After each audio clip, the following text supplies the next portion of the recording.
Danny Rodriguez pressed his face against the cold metal window of the transport ship. Outside, the massive trading station called Nexus Prime grew larger with each passing minute. The 12-year-old boy had never seen anything so big. The station looked like a giant wheel spinning slowly in the darkness of space, with thousands of lights twinkling across its surface. "Stay close to me when we get there," his father said from the seat next to him. Captain Luis Rodriguez wore his best uniform, the dark blue one with the gold stripes that meant he spoke for Earth in important meetings. "This place can be dangerous for humans." Danny nodded, but kept staring out the window. He had heard the zeal. Stories about aliens who were stronger than 10 men, who could crush rocks with their bare hands, who thought humans were nothing more than weak children. But he was not scared.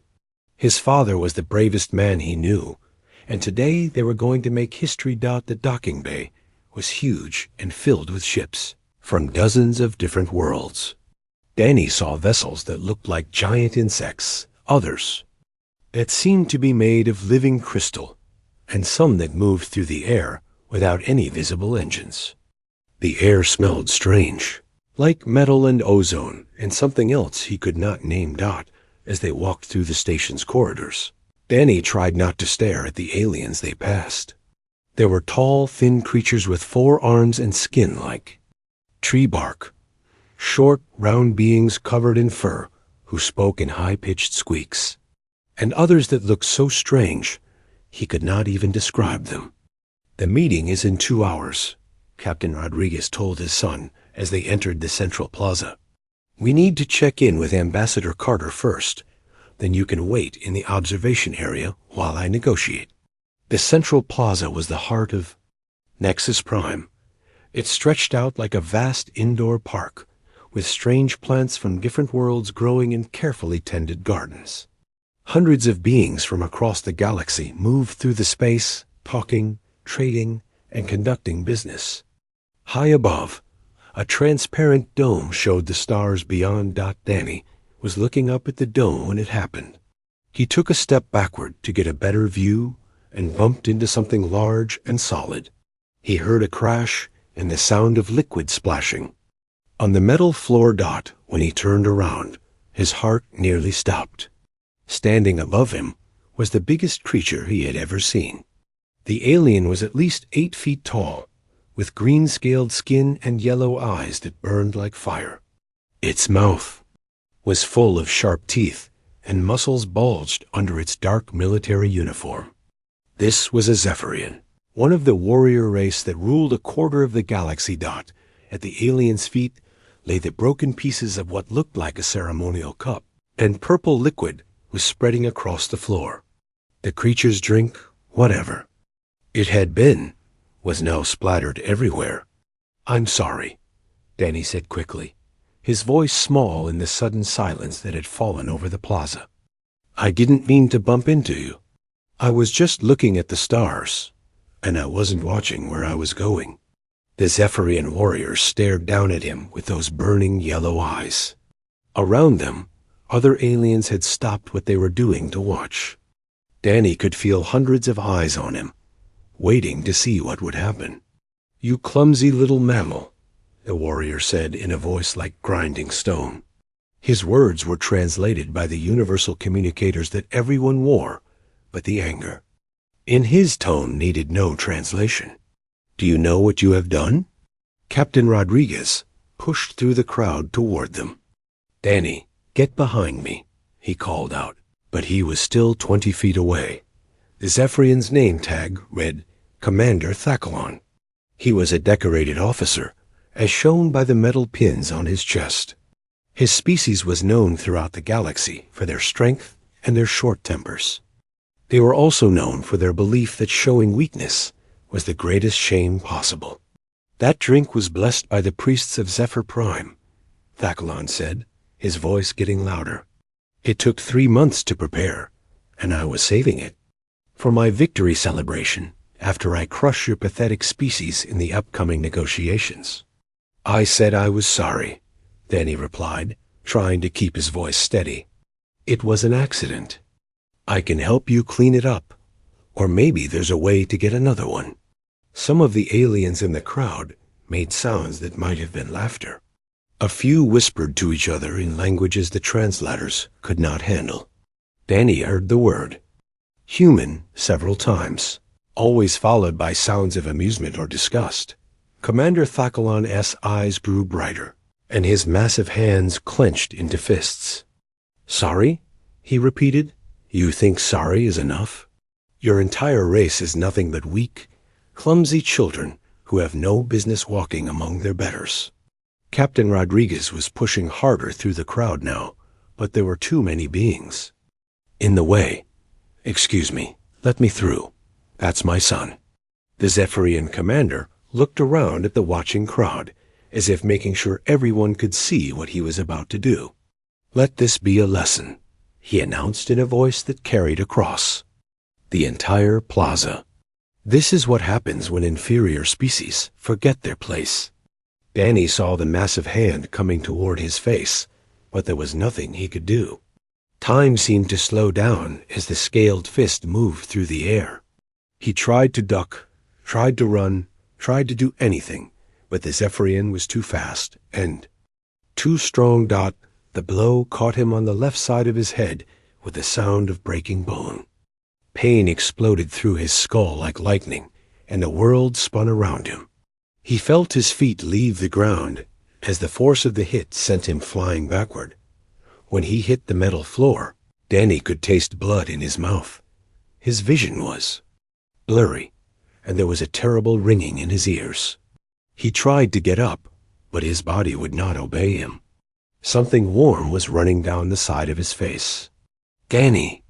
His father's voice seemed to come from very far away, even though Captain Rodriguez was suddenly kneeling beside him. "Oh God, Danny, can you hear me?" The boy tried to speak, but only a weak sound came out. The plaza was spinning above him, and the lights were getting dimmer. He could see his father's face, full of worry and anger, but everything was becoming unclear. Commander Thakkalon stood over them both, looking satisfied. "Perhaps now you humans will learn some respect," he said to the crowd.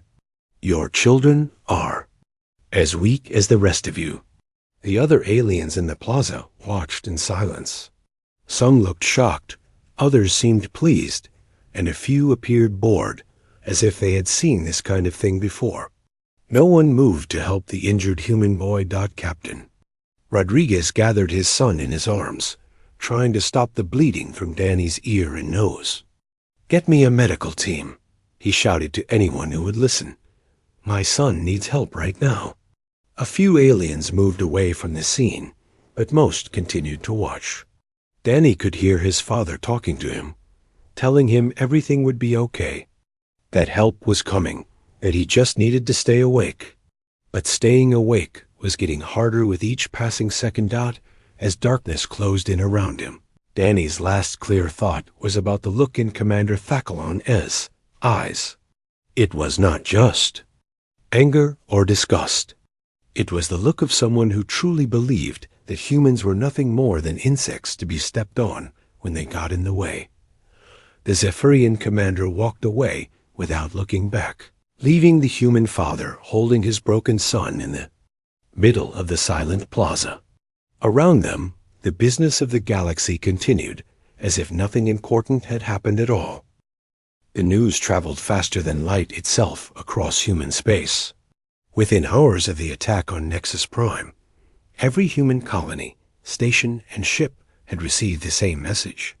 A 12-year-old boy named Danny Rodriguez lay in a medical bed, fighting for his life after a Zephyrian commander crushed his skull with a single blow. Admiral Kate Morrison was eating breakfast in her quarters aboard the Earth Defense Ship Liberty when the emergency communication came through. She was a woman who had seen combat in 3 different star systems, had negotiated with hostile alien species, and had never backed down from a fight. But when she watched the security footage from Nexus Prime, her hands started to shake. The video showed everything. Danny bumping into the alien warrior by accident. the boy apologizing repeatedly. Commander Thackelon announcing his intentions to the crowd. Then the massive scaled fist connecting with a child's head, sending the small body flying across the metal floor. Morrison watched it 3 times before she could speak. "Get me a direct line to every human fleet commander," she told her communications. "Officer, Priority Alpha. I want them all online in 10 minutes." In the medical bay of Nexus Prime, Captain Rodriguez had not left his son's side for 16 hours. The alien doctors had done what they could, but they admitted that human physiology was still mostly unknown to them. Danny's skull had multiple fractures, and there was swelling in his brain that could kill him if it got worse. Dr. Helen Carter, the human ambassador to the Galactic Federation, arrived at the medical bay looking exhausted. She had spent the entire night trying to get some kind of response from the Federation Council about the attack. "What did they say?" Captain Rodriguez asked without looking away from his son's pale face. "They said it was an unfortunate incident between species," Carter replied, her voice bitter. "Commander Thackelon will pay a fine of 500 credits for excessive force. That's about what most humans make in a week." Rodriguez's hands clenched into fists. 500 credits for nearly killing my boy? The Zephyrian ambassador claims that Danny provoked the attack by showing disrespect to a superior species. They say Thackelon was within his rights to discipline him. For the first time since the attack, Rodriguez looked up from his son. His eyes were red from lack of sleep and filled with a cold anger that made Carter step back. Discipline him? He's 12 years old. Across human space, the reaction was building like a storm. On the mining colony of New Texas, Foreman Jack Cooper shut down all operations and called his workers together. These were rough men and women who spent their days breaking rocks and pulling metals from the ground. They were not soldiers, but they all had children.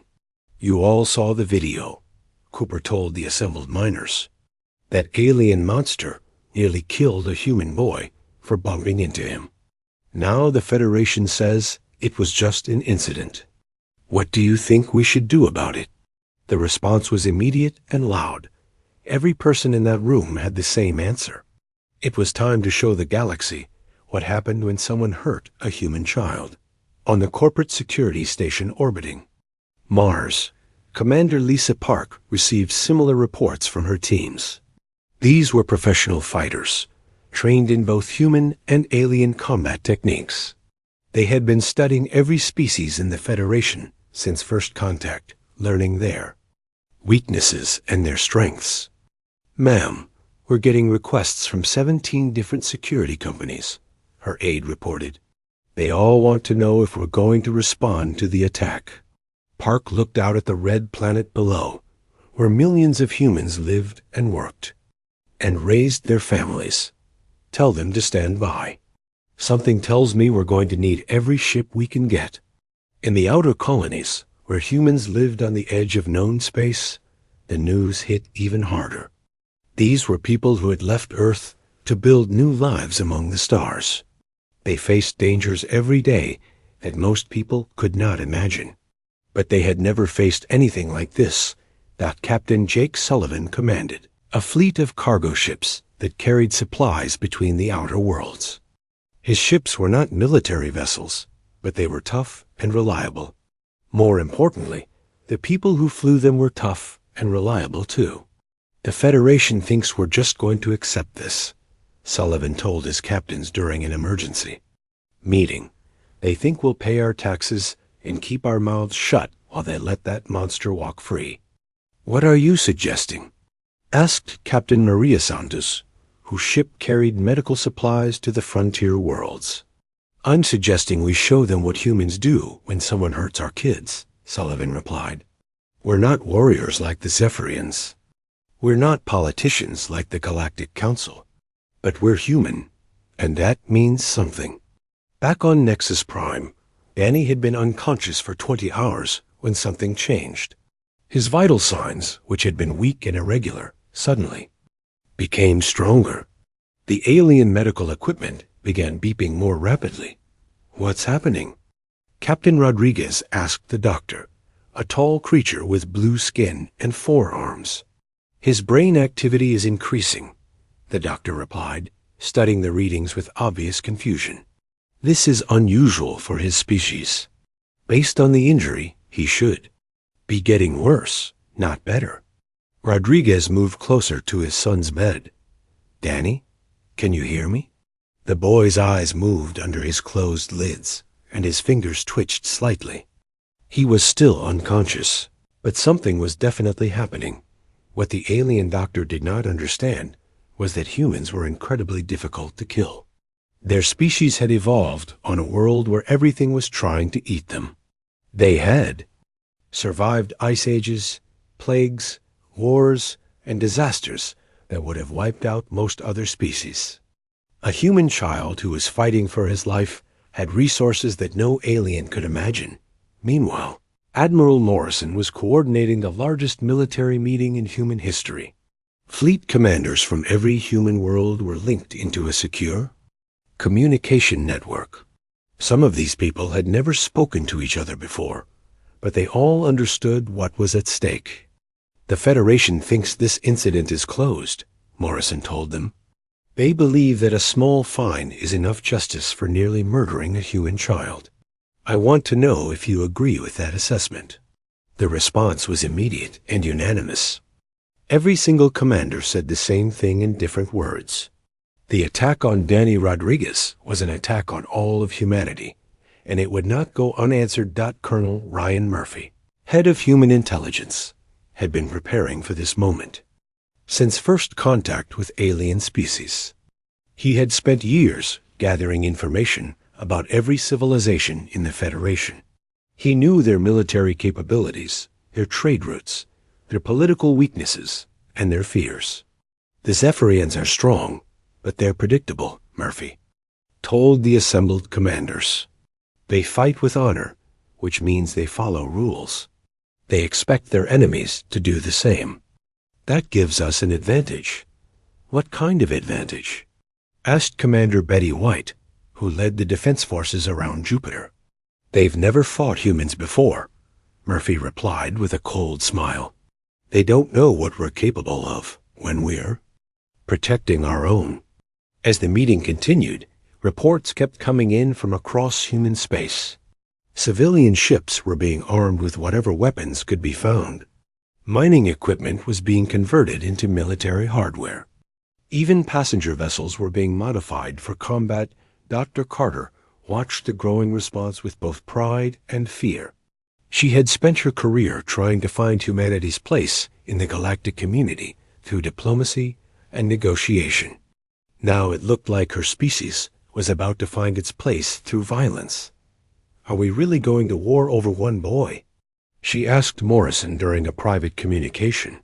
"We're going to war because they think they can hurt our children without consequences," Morrison replied. "Danny Rodriguez isn't just one boy. He's every human child who might face the same treatment if we don't act now."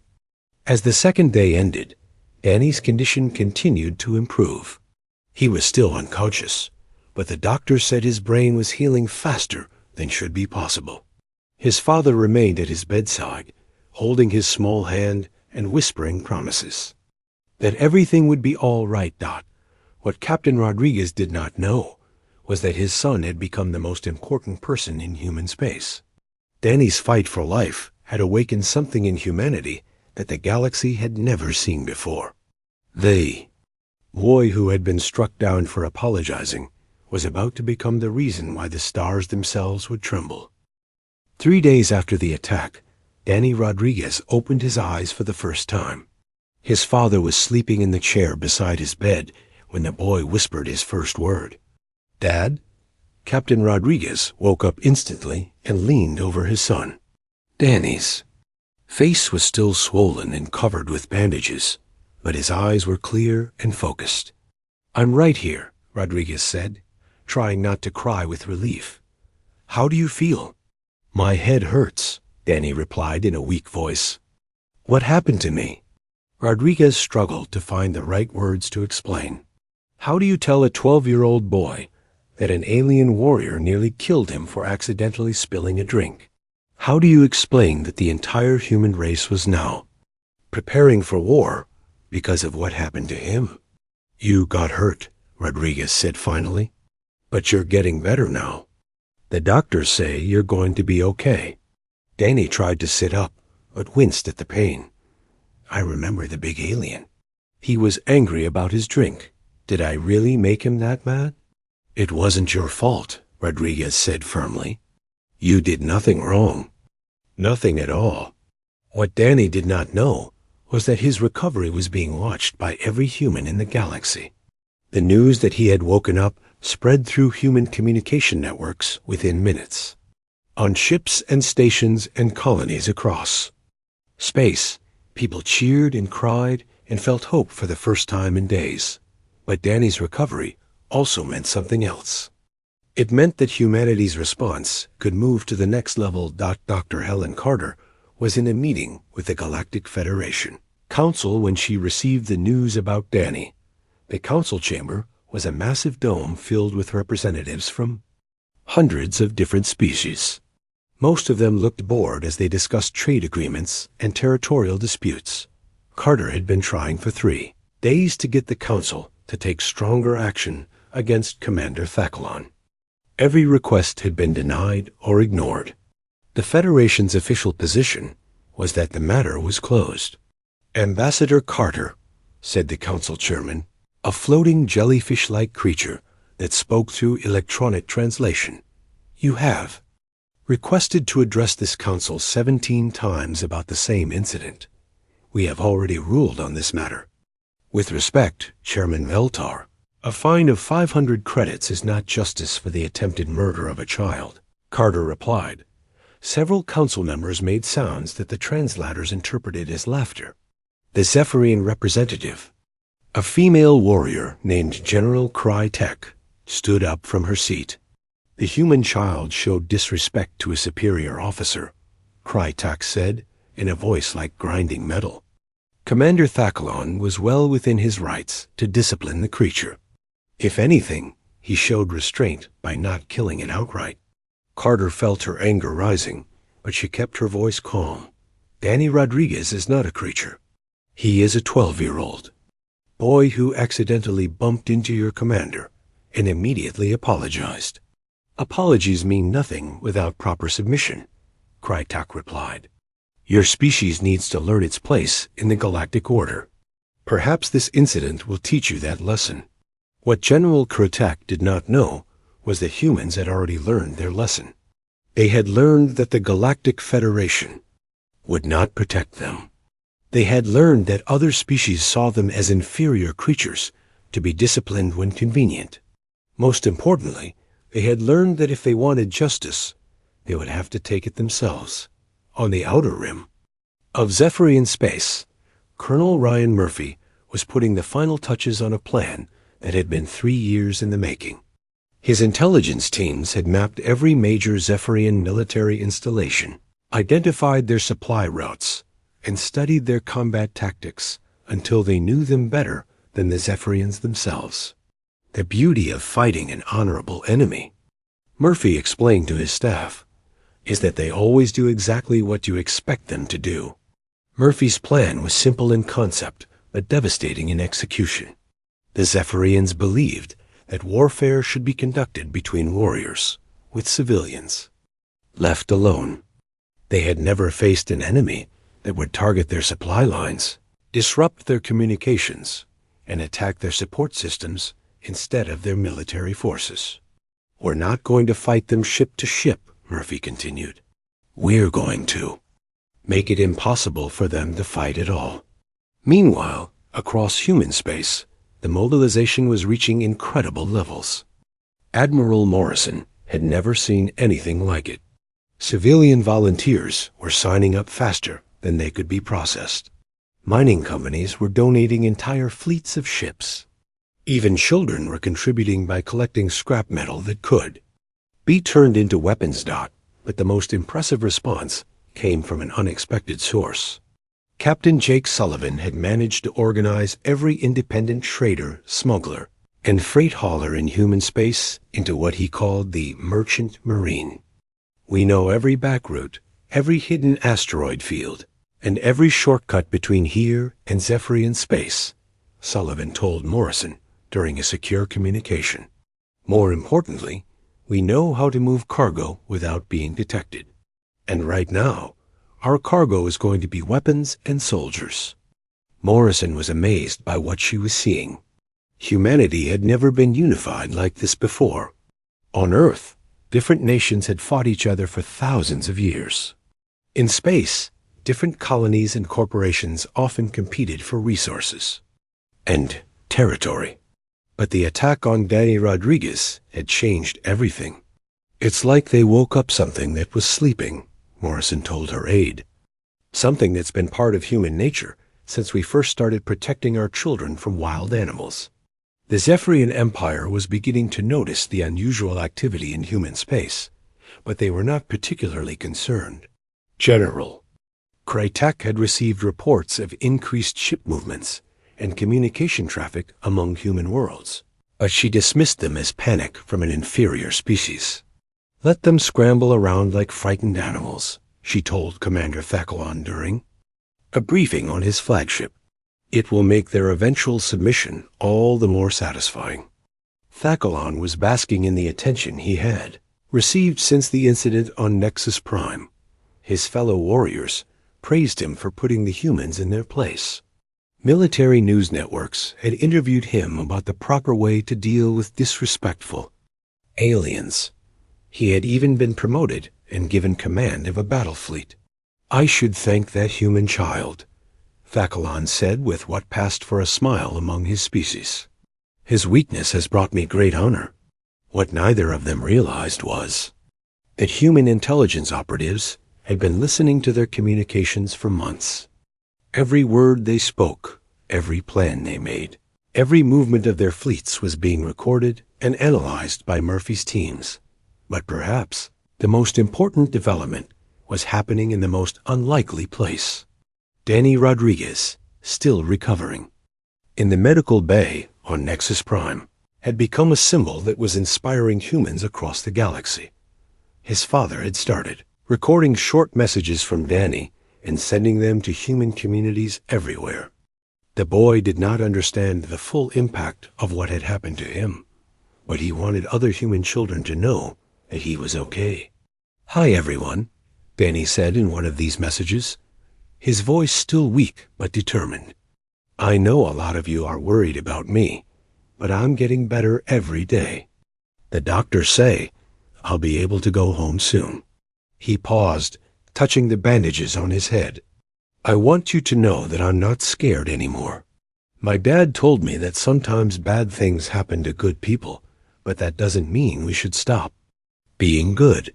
I still think most aliens are probably nice, even if some of them aren't. These messages had an incredible effect on human morale. Here was a boy who had been brutally attacked by an alien warrior, and instead of calling for revenge, he was showing the kind of courage and forgiveness that made humans proud of their species. But Danny's messages also had another effect. They reminded every human adult why they were preparing for war. They were not fighting for conquest or glory. They were fighting to protect children like Danny Rodriguez from ever being hurt again. As the fourth day ended, the pieces were falling into place. Human fleets were moving into position, using routes that the Zephyrians did not even know existed. Intelligence operatives were in place near key Zephyrian installations. Civilian volunteers had been trained and equipped for combat operations. Dr. Carter made one final attempt at diplomacy, requesting an emergency session with the Federation Council. She wanted to give them one last chance to deliver real justice before humanity took matters into its own hands. The Council's response was predictable. They refused to reconsider their decision and warned that any human military action would result in severe consequences for the entire species. Carter sent a single message back to Admiral Morrison. Diplomacy has failed. The decision is yours." Morrison looked out at the stars and thought about a 12-year-old boy lying in a hospital bed, asking his father why someone had hurt him for saying he was sorry. Then she opened a communication channel to every human commander in the galaxy. "This is Admiral Morrison to all human forces," she said. "Operation Protective Parent is now active. Let's show the galaxy what happens when someone hurts our children." The first sign that something was wrong came when every human ship in Zephyrian space suddenly disappeared. One moment they were going about their normal business, trading goods and carrying passengers. The next moment they were gone without a trace. General Crytek was reviewing fleet reports in her command center when the alerts started coming in. "Ma'am, we're losing contact with all human vessels in our territory," her communications officer reported. "They're not responding to our signals." "Equipment failure?" Crytek asked, not looking up from her paperwork. "No, ma'am. They're actively jamming our communications and then vanishing from our sensors. It's happening everywhere at once." For the first time, Crytek felt a small touch of concern. Coordinated action like this required planning and organization. Maybe the humans were not as simple as she had thought, but it was not just the ships. Every human trade station, diplomatic post, and commercial facility in Zephyrian space had shut down overnight. The humans who worked there had packed up and left without warning, taking all their equipment with them. Commander Thackalon was enjoying a victory celebration on his flagship when the news reached him. He had been promoted to fleet commander after the incident with the human boy, and tonight his fellow officers were praising his strength and leadership. "Sir, we have a problem," his aide interrupted the party. "All human activity in our space has ceased. Every ship, every station, every person has disappeared." Thackalon laughed, the sound like rocks grinding together. "Good. Perhaps they have finally learned to fear us properly. Let them hide in their own territory, like the cowards they are." But his aide looked worried. "Sir, our intelligence reports suggest this is not fear. This appears to be preparation for some kind of coordinated action." "Coordinated action?" Thackalon's laughter grew louder. "What could those weak creatures possibly do to us? They have no military tradition, no warrior culture, no understanding of proper combat. If they want to play at war, we will crush them like insects." What Thackalon did not know was that at that very moment, human forces were already inside Zephyrian space. Captain Jake Sullivan's merchant marine had spent weeks moving ships and supplies through asteroid fields and nebula clouds that Zephyrian sensors could not penetrate. "Remember, we're not here to fight their warriors," Sullivan told his captains over a secure channel. "We're here to cut off their supplies and make them blind. No fuel, no food, no communications, no replacement parts. Let's see how tough they are when their ships can't fly." The first attacks came at dawn on the 5th day after Danny's injury. Zephyrian supply convoys throughout their outer territories found themselves under attack by ships that appeared out of nowhere, struck with deadly precision, and vanished before reinforcements could arrive. These were not the kind of attacks that Zephyrians understood. The humans did not challenge them to honorable combat. They did not announce themselves or demand surrender. They simply appeared, destroyed the supply ships, and disappeared back into the darkness of space. Lieutenant Commander Lisa Park led one of these attacks on a fuel depot near the Zephyrian border. Her team had been watching the facility for weeks, learning the patterns of the guards and the schedules of the supply runs. "Remember, we're not here to kill unless we have to," Park told her assault team as they prepared to board the station. "We want to disable their operations and take their supplies. But if they resist, show them what human training can do." The attack was over in 12 minutes. The Zephyrian guards, expecting to face other warriors in direct combat, were completely unprepared for humans who used stealth. coordination, and tactics they had never seen before. By the time reinforcements arrived, the facility was empty, and the humans were gone. Similar attacks were happening across Zephyrian space. Communication relays were destroyed by explosive charges that had been planted weeks earlier. Mining operations were sabotaged by human engineers who understood Zephyrian technology better than the Zephyrians themselves. Transport ships carrying critical supplies simply vanished without sending distress signals. Colonel Murphy was coordinating these operations from a hidden base in an asteroid field. He had spent 3 years learning everything about Zephyrian military doctrine, and now he was using that knowledge against them. They fight like they're still living in the Stone Age, Murphy explained to Admiral Morrison during a secure communication. All honor and strength and direct confrontation. They have no idea how to handle an enemy that refuses to play by their rules. But the most devastating attack came from an unexpected source. Dr. Helen Carter, the human ambassador who had spent years building relationships throughout the Galactic Federation, activated a network of allies that the Zephyrians never knew existed. Many species in the Federation are tired of Zephyrian bullying, Carter explained to a secret meeting of non-aligned ambassadors. They've been waiting for someone to stand up to them. Well, humanity is standing up. Within hours, the Zephyrian Empire found itself facing trade embargoes, diplomatic protests, and intelligence-sharing agreements that gave their enemies detailed information about their military capabilities. Species that had been silent for years suddenly found their voices. General Kratok was no longer dismissive when she received reports of the spreading crisis. In less than a week, the Zephyrian military had lost 30% of its fuel supplies, 40% of its spare parts, and most of its intelligence network in the outer territories. How is this possible?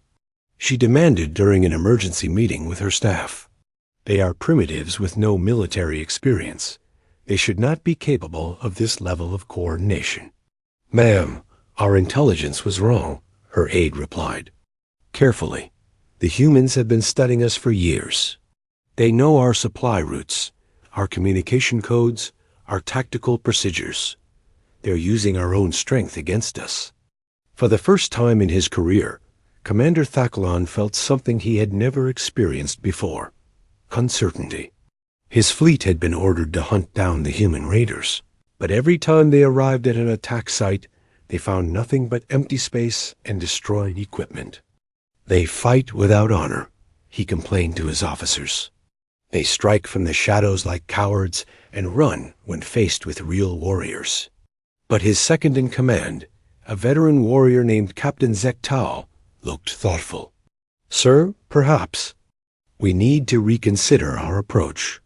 These humans are not fighting like cowards. They are fighting like hunters. Thacklon's yellow eyes blazed with anger.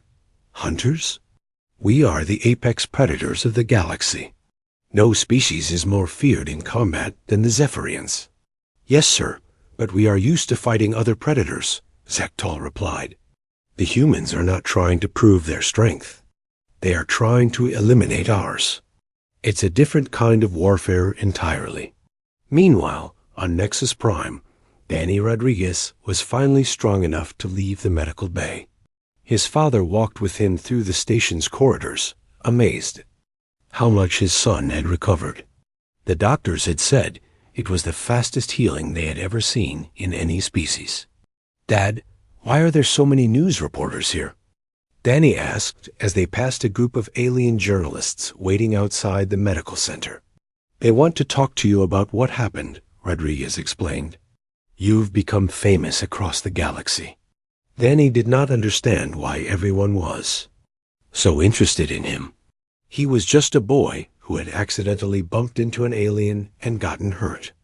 He did not know that his injury had started a war that was spreading across multiple star systems. But as they walked through the station, Danny noticed something different. The aliens who had watched silently when he was attacked now looked at him with something that might have been respect. Some of them even nodded politely when they saw him. They're scared, Rodriguez realized. They're actually scared of what humanity might do next.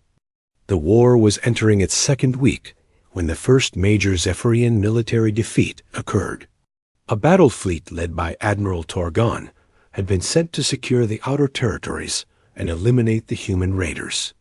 Instead, they found themselves trapped in an asteroid field where human ships had been waiting for days. The battle was unlike anything in Zephyrian military history. The humans did not meet them in formation for honorable combat. Instead, they used the asteroids as cover, struck from multiple directions, and coordinated their attacks with a precision that seemed impossible. When the surviving Zephyrian ships finally escaped, they had lost over half their vessels and accomplished nothing. Admiral Torgon, a warrior who had never tasted defeat, sent a message back to Zephyrian command that shocked the entire military hierarchy. "The humans are not what we thought they were," his report stated. "They do not fight for honor or glory. They fight to win, and they are very good at it. We need to reconsider our entire approach to this conflict." But it was too late for reconsideration. The war had taken on a life of its own, and humanity was just getting started. Admiral Morrison was coordinating attacks on 17 different fronts, while civilian volunteers were building new weapons and ships faster than anyone had thought possible. Danny Rodriguez, still recovering from his injuries, had become the symbol of human determination. His face was on posters throughout human space, with the words "Never Again" printed underneath. But the boy himself remained focused on simpler things. 3 weeks after Danny Rodriguez was attacked, Commander Thacklon stood in the ruins of what used to be his command post. The human forces had found him on a small military station at the edge of Zephyrian space. His fleet was gone. His warriors were dead or captured. He was alone. Captain Luis Rodriguez walked through the broken doors of the station with 10 human soldiers behind him. He had asked Admiral Morrison for this mission personally. This was not about war anymore. This was about a father facing the creature that had nearly killed his son.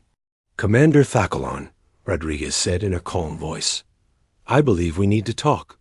The Zephyrian warrior was 8 feet tall and covered in green scales that looked like armor. His yellow eyes burned with hatred as he stared at the much smaller human. "I do not speak with inferior creatures." Rodriguez looked around the destroyed command center. Broken equipment was scattered everywhere. The walls were cracked and burned. "Your empire is finished. Your fleets are destroyed. Your allies have abandoned you. You don't get to call anyone inferior anymore." This was true, though Thacklon did not want to admit it. In 3 weeks, the humans had done what no enemy had ever accomplished. They had brought the mighty Zephyrian Empire to its knees without fighting a single traditional battle. "Temporary setbacks," Thacklon growled. "My people will rebuild. We will return stronger than before." "No, you won't," Rodriguez replied. "The Galactic Federation has voted to remove your species from the Council. Your trade agreements have been canceled. Your military bases are being shut down. It's over." Thacklon's massive hands clenched into fists. "This is all because of one weak human child who could not handle proper discipline." The words hit Rodriguez like a physical blow. For a moment, the careful control he had maintained for weeks almost broke. Proper discipline? He was 12 years old. Age means nothing. Weakness is weakness. Rodriguez stepped closer to the alien warrior. "My son weighed 90 pounds. He had never hurt anyone in his life. He bumped into you by accident and said he was sorry 5 times.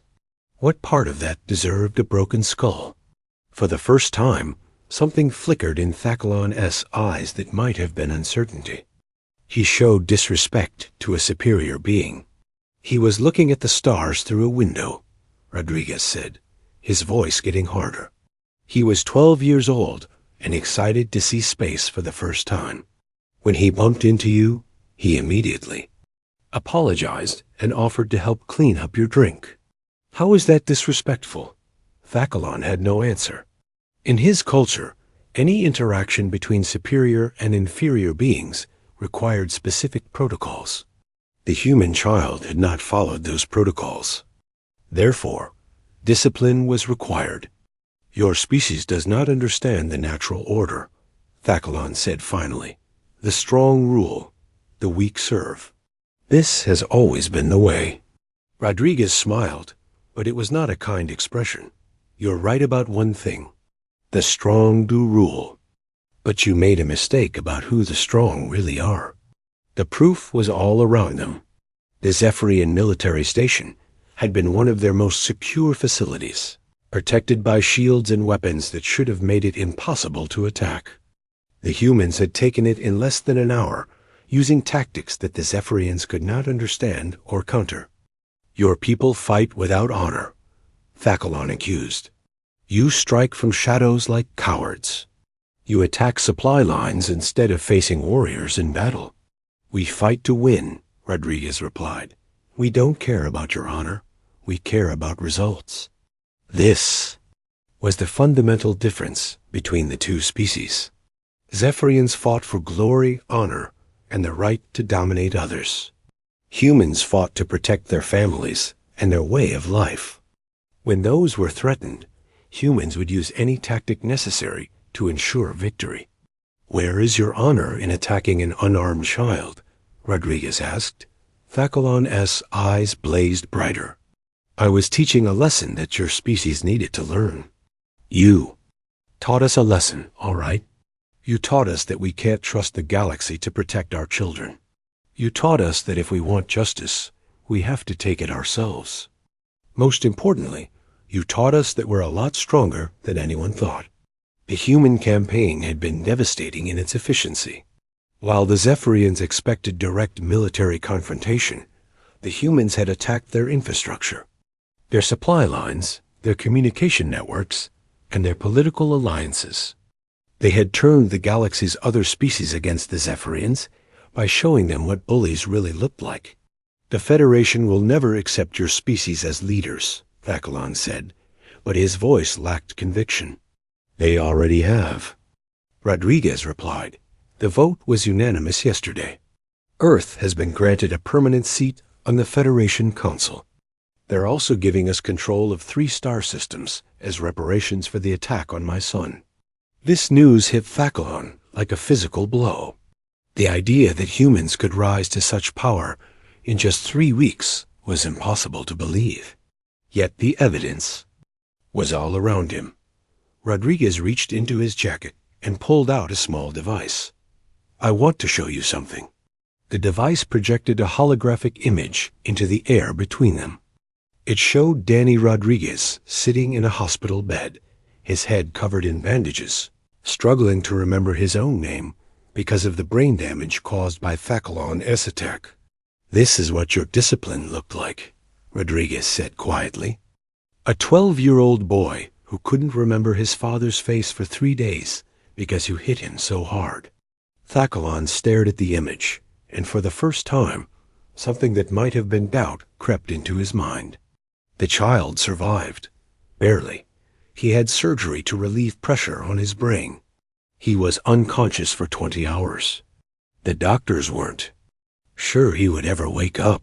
Rodriguez changed the image to show Danny taking his first steps after the attack, holding onto the walls because his balance was still damaged. He had to learn how to walk again. He still gets headaches that make him cry.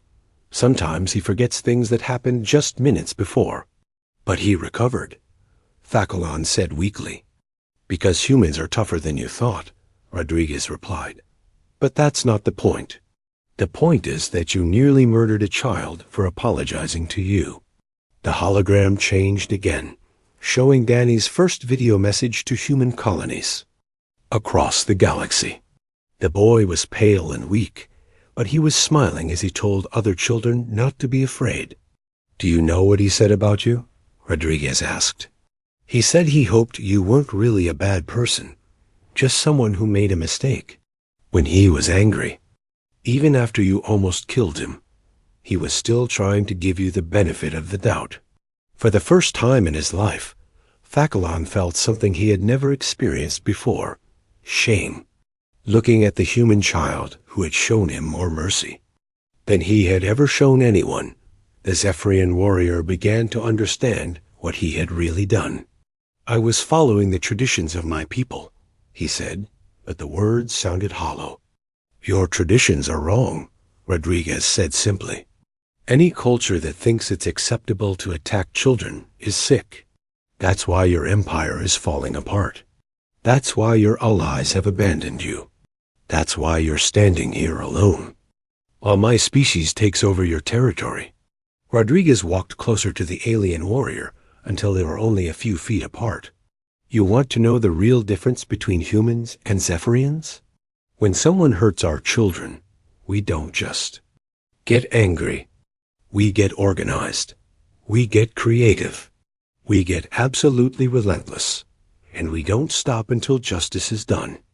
Thackalon looked down at the much smaller human and realized that size and strength meant nothing in this situation. The human had defeated him not through physical power, but through intelligence, determination, and the support of his entire species. "What do you want from me?" Thackalon asked finally. "I want you to understand what you did," Rodriguez replied. "I want you to spend the rest of your life thinking about a 12-year-old boy who said he was sorry, and how your reaction to that apology changed the galaxy forever."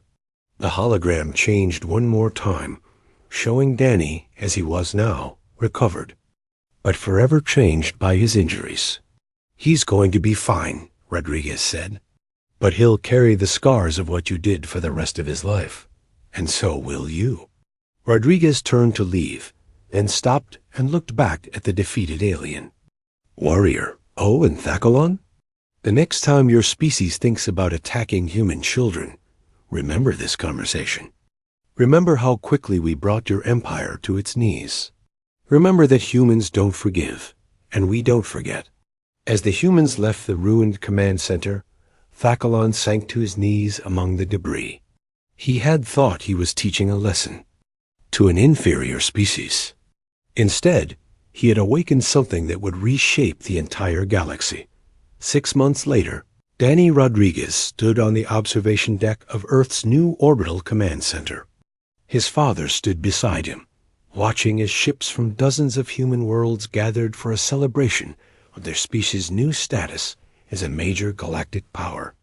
"Dad, are we really in charge of 3 whole star systems now?" Danny asked, pressing his face against the transparent aluminum window. "We are," Rodriguez replied, putting his arm around his son's shoulders. "The Federation decided that attacking you was so wrong that they gave us those systems as an apology." Danny nodded thoughtfully. The boy had recovered well from his injuries, though he still had small scars on his forehead and occasional headaches.